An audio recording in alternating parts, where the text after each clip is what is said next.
Assalamualaikum warahmatullahi wabarakatuh. Jumpa lagi ke channel Guru Geografi. Di kesempatan kali ini saya akan coba lanjut lagi untuk memberikan contoh ini pembahasan soal ujian sekolah tahun 2020-2021. Ini kisi-kisinya saya ambil dari yang versi DKI Jakarta. Ya, sebetulnya saya ingatkan lagi nggak beda jauh ya antara daerah satu dengan daerah lain. Jadi bisa aja ini buat bahan suplemen pengayaan kamu ya di sekolah. Ini ada 40 soal pilihan ganda 5 esai. Saya akan fokus di soal pilihan ganda terlebih dahulu ya. Jadi ini tinggal 10 soal lagi karena yang nomor 1 sampai 30 sudah ada di video sebelumnya. Ini indikator nomor 31, peserta didiknya diminta mengidentifikasi bencana yang paling banyak menimbulkan korban. Ilustrasi bencana ada banyak nih, 1, 2, 3, 4, 5. Ada tsunami dengan gelombang 25 meter, ya.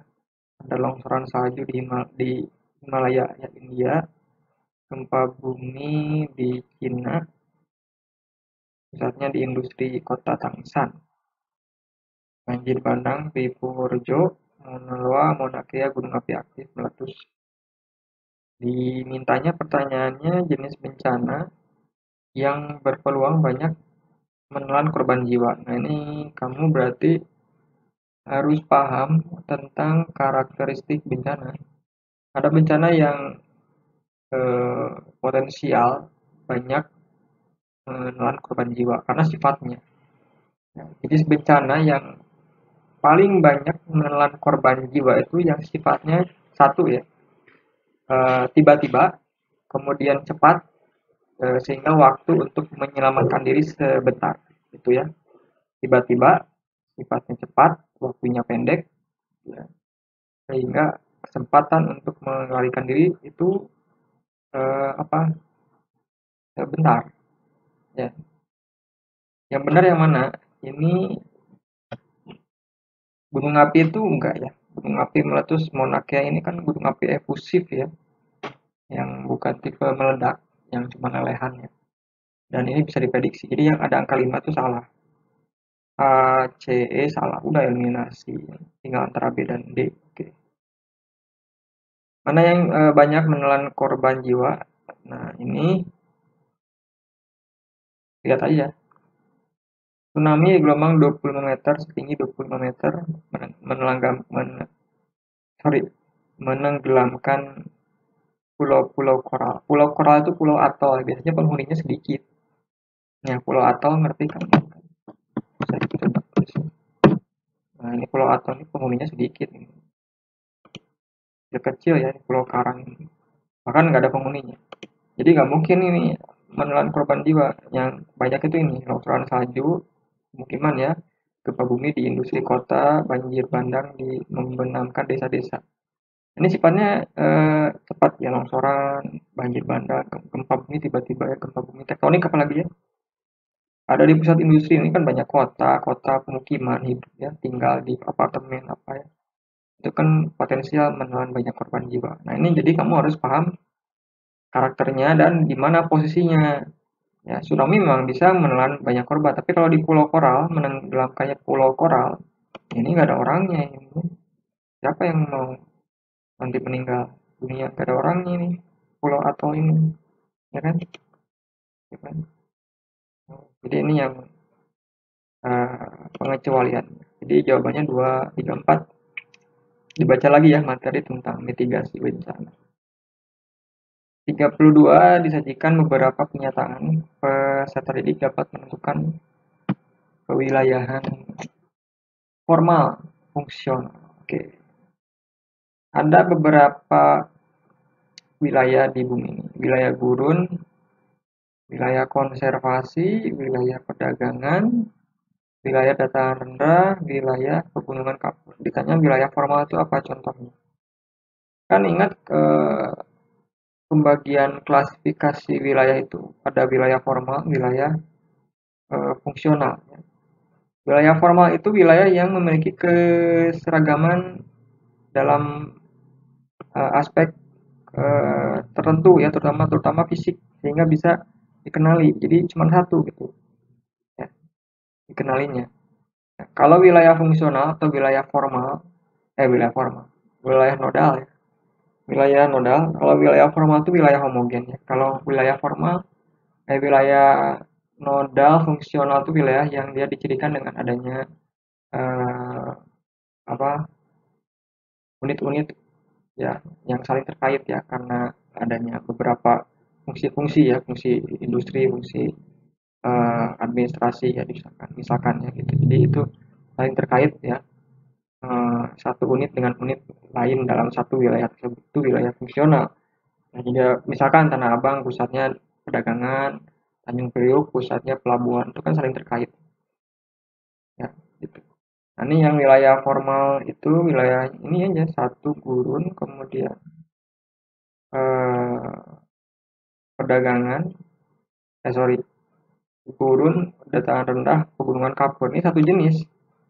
Gurun ya gitu satu, kenampakannya kan gersang pasir, udah kelihatan. Wilayah dataran rendah ya yang itu, yang datar flat ya, tidak berbukit-bukit ya kan, datar. Pegunungan kapur ya gitu, yang banyak kapur yang putih kelihatan kan. Itu maksud wilayah formal, itu dia homogen ya, kelihatan satu jenis tertentu ya, aspek fisik jadi kelihatan. Oh, dengan melihat itu banyak pasir udah gurun. Oh, itu dengan melihat flat dataran rendah tidak ada pegunungan, itu dataran rendah. Itu ada bukit-bukit putih-putih, kapur, udah dikenali kapur ya, kelihatan gitu, mudah dikenali dalam satu aspek aja ya. Kalau ini perdagangan kan, perdagangan apa dulu misalkan ya, banyak macamnya, ada perdagangan wilayah perdagangan yang tradisional, ada yang modern ya, ada wilayah perdagangan ikan, ada misalkan wilayah perdagangan batu akik, kan beda-beda. Ini nggak bisa, konservasi juga sama. Apakah wilayah konservasinya itu hewan, fauna, atau tumbuhan? Ya, ini tidak bisa. Ini lebih ke fungsional. Nah, ini yang gurun, dataran rendah, pegunungan kapur, ini formal ya. Jadi ingatnya gitu, gampangnya gitu. Untuk bedain wilayah formal fungsional itu ke cirinya. Kalau yang homogen, ketika dengan mata kalian bisa melihat satu jenis tipe fisik wilayahnya kelihatan dan bisa dibedakan, udah itu formal. Itu banyak hijau sawah, udah wilayah pertanian sawah gitu kan, itu wilayah formal. Gitu maksudnya. Tiga-tiga ini disajikan ilustrasi teori kristaler tepat sentral. Peserta didik dapat menentukan jenis pelayanan yang sesuai. Jenis pelayanan yang sesuai pada ilustrasi gambar teori di bawahnya yang kristaler. A, B, C, D, E. Oke. Ini ada situasi lalu lintas, pasar, pengaruh 1/3, mempengaruhi seluruh bagian, situasi lalu lintas optimum. Ini hierarki ya, hierarki kristaler. Ingat ya, ini teori tempat sentral itu punya 3 hierarki ya, K3, K4, K7 gitu ya. K3 disebut sebagai pusat pasar, K4 pusat lalu lintas, K7 itu pusat administratif. Ya kan gitu ya teorinya. Ini ada angka 1, ini mempengaruhi satu wilayah, jadi satu bagian. Jadi kalau di sini ada 1/3, ada setengah, ada satu, itu maksudnya itu kan, lihat aja di teorinya. Di buku ya, buka. Yang kalau ini 1/3 itu pusat pasar, yang setengah itu pusat lalu lintas, yang satu ini pusat administratif atau pemerintahan ya, administratif. Berarti ini yang administratif, ya lalu lintas bukan ya, pasar bukan, 1/3 bukan, ini lalu lintas juga bukan. Nah, ini yang D, mempengaruhi seluruh bagian wilayah tetangga selain mempengaruhi wilayah itu sendiri, karena satu dia jauh sekali ya. Ini jadi setting ini hierarki tempat sentral. Ini nanti muncul kok ya. Oke. Nah, ini ya yang ini kan ada yang 1/3 ini ya, ada yang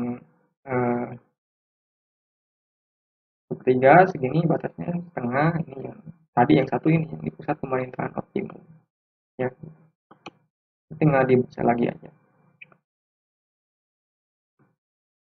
Oke, 34 disajikan pernyataan. Peserta didik dapat mengidentifikasi permasalahan dalam penataan ruang di wilayah tertentu. Ya, ada ini apa nih? Ada masalah nih, ada masalah. Salah satu masalah yang kadang timbul dalam penerapan tata ruang wilayah adalah masalah keterbaruan pangkalan data database wilayahnya.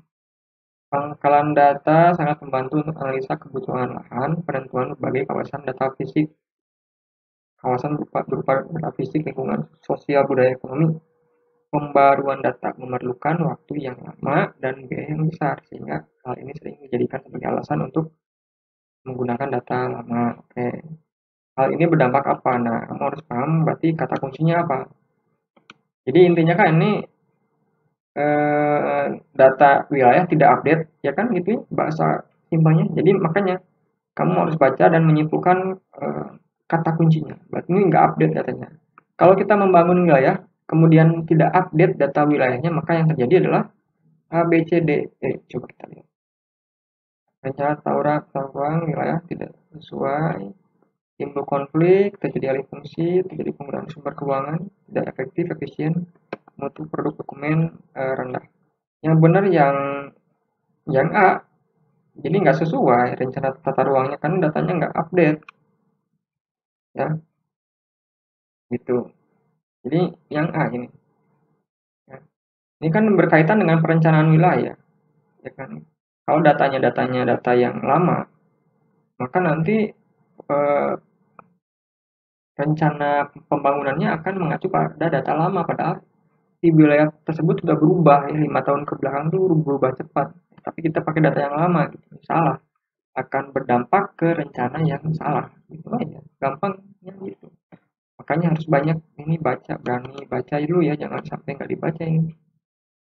Baca kemudian eh, buat 2-3 buah kata kunci supaya bisa menebak jawaban yang tepat.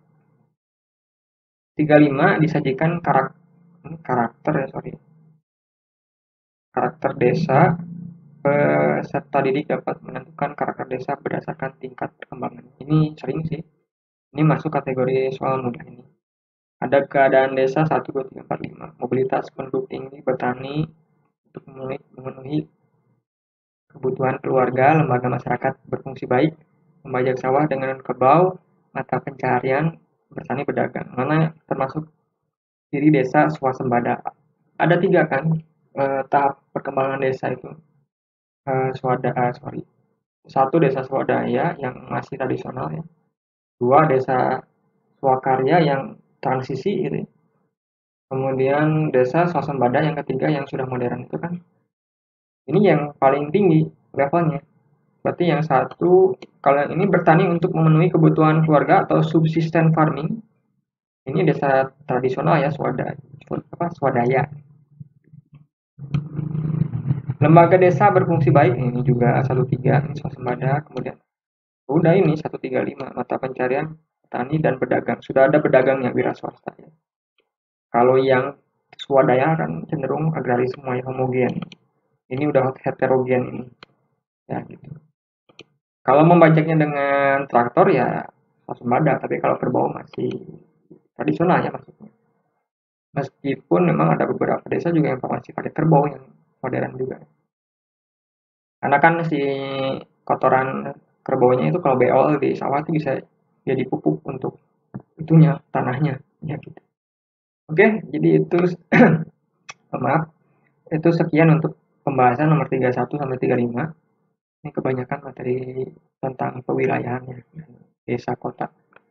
Nanti silakan dibaca-baca lagi materinya ya, biar biar ingat. Dan kalau mau lihat contohnya, ini materinya ya bisa di channel saya di sini, kemudian bisa juga di blog Guru Geografi ya kalau mau versi teksnya. Materinya ya cukup lengkap untuk bahan bacaan kamu ya gitu. Dan ada pembahasan soal-soal juga. Oke, terima kasih kalau begitu. Mohon maaf kalau ada kesalahan. Assalamualaikum warahmatullahi wabarakatuh.